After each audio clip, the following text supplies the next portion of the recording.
Aston Martin just found the fix, but is Miami already too late? Fernando Alonso climbed into the AMR 26 on Friday morning at Suzuka, and for the first time in what felt like a lifetime, he felt absolutely nothing. Not relief, not excitement, nothing. No vibration clawing through the steering wheel, no numbness creeping into his fingers, no invisible countdown ticking toward the moment his hands would simply stop cooperating. The car felt, in his own words, completely normal. And if you've been following Aston Martin's 2026 nightmare, you know exactly why those two words hit like a thunderclap. If you're new here and you want the kind of F1 coverage that actually goes beneath the surface, hit subscribe right now. We don't just report what happened, we explain why it matters and what comes next. Because here's what makes the Suzuka weekend genuinely significant, and it isn't the 18th place finish. It's what happened between Friday practice and Saturday qualifying, a decision made without telling the driver, and what that decision reveals about exactly where Aston Martin stands in solving the problem that has defined and derailed their entire season. To understand the weight of Friday morning in Japan, you have to go back to where this story actually begins. Before 2026, Aston Martin looked like one of the most credible challengers to the established order. Adrian Newey's design expertise finally in their corner, a full-works Honda power unit, infrastructure investment on a scale the paddock hadn't seen from a midfield team in decades. The combination felt almost unfair. There was genuine conversation in the paddock about whether Aston Martin could mount a championship challenge.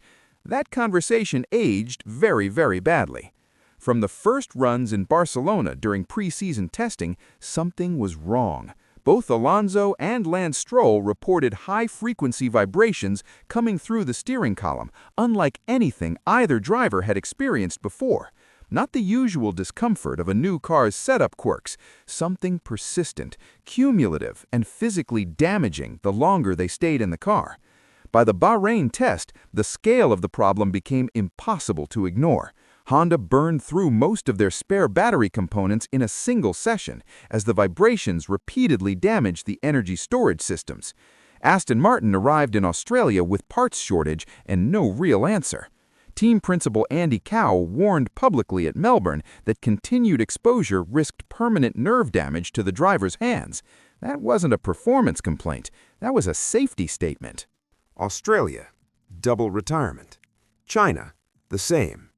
In China, television cameras caught Alonso taking both hands off the wheel at racing speed, flexing his fingers just to restore feeling, before putting them back and fighting on. He made it to lap 32. The team arrived at Suzuka having completed 0 full race distances in 2026. 0. That is the context in which Fernando Alonso said the car felt completely normal. The experimental component tested on Friday hasn't been officially described by the team. Paddock sources suggest it involved a modification around the steering column, something engineered to dampen the oscillations traveling through the chassis, rather than allow them to transmit directly into the driver's hands. The engineering logic is actually elegant in its simplicity. If you can't kill the vibration at the source, which Honda hasn't managed to do yet, you interrupt the path it travels. You reduce what reaches the driver, even if the power unit is still generating the problem underneath. According to Alonso, it worked. He put the improvement at approximately 80%. 80. That number is everything. It doesn't fix the Honda's interaction with the battery systems. It doesn't suddenly make the AMR 26 a fast car. But an 80% reduction in vibration transmission potentially means a car that can complete a full Grand Prix distance without physically breaking its drivers. And in Formula One, a car you can actually drive to the finish line is the non-negotiable foundation for everything else. So why wasn't it on the car for qualifying? This is where the story gets genuinely fascinating. The component wasn't removed because it failed. It was removed precisely because it worked well enough that the team wasn't willing to gamble on its reliability under full race conditions with unproven data. Tom Crow confirmed it directly. They had tested something showing a meaningful improvement, but they couldn't race it yet. A new component that performs beautifully in a controlled practice run might behave very differently under 2 hours of sustained Grand Prix stress. And with Honda's senior executives watching from the Aston Martin garage at their home race, a spectacular failure would have been catastrophically worse than simply racing without the fix. So they took it off the car, made the conservative call, and moved on. They just didn't tell Alonso. He got in for qualifying, the vibrations were back, and when asked, he said nothing had changed. He had no idea the car had been modified and then returned to its previous specification between sessions. Think about what that moment actually means. One of the most experienced drivers in the history of this sport, a man who has forgotten more about Formula One engineering than most engineers will ever know, sitting in a car that had been quietly changed back around him without a word. That isn't just a communication failure. That tells you the internal pressure Aston Martin's team is operating under right now, the chaos beneath the surface of every press conference answer.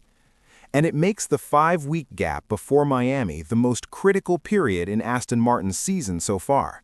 The gap exists because Bahrain and Saudi Arabia were canceled from the calendar. 5 weeks. Crow said he's quite confident that by Miami, they can take a step that means they stop talking about the vibration problem entirely. For a chief trackside officer who has spent 3 race weekends carefully managing expectations downward, that's a striking shift in tone.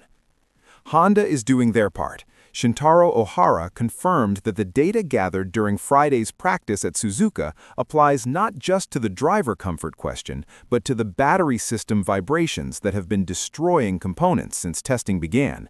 If both problems can be addressed simultaneously, Miami could represent something genuinely transformative for this team. Not a performance leap, but finally a car that can race. Here's the honest reality, though. The AMR 26 is still one of the slowest cars on the grid, and that gap has causes that go far beyond vibration management. A damper in the steering column doesn't fix the aerodynamic deficit, or the setup limitations, or the development time already lost. What it does is remove the ceiling that has prevented any real development from happening at all. You cannot develop a car your drivers cannot drive. Suzuka wasn't the moment Aston Martin turned their season around. It was the moment they found evidence that turning it around might be possible. There's a meaningful, crucial difference between those two things. The fix exists. The data is promising. The team believes in it. But Crow's confidence is a prediction, and in a season where every prediction about this team's recovery has proven optimistic, the only thing that will actually answer the question is what happens when those cars roll out in Florida on the 1st of May. Is Miami too late to save Aston Martin's 2026? Or is it exactly the moment everything finally changes? Drop your prediction in the comments below. Subscribe if you aren't already, hit the like button, and we'll see you in Miami.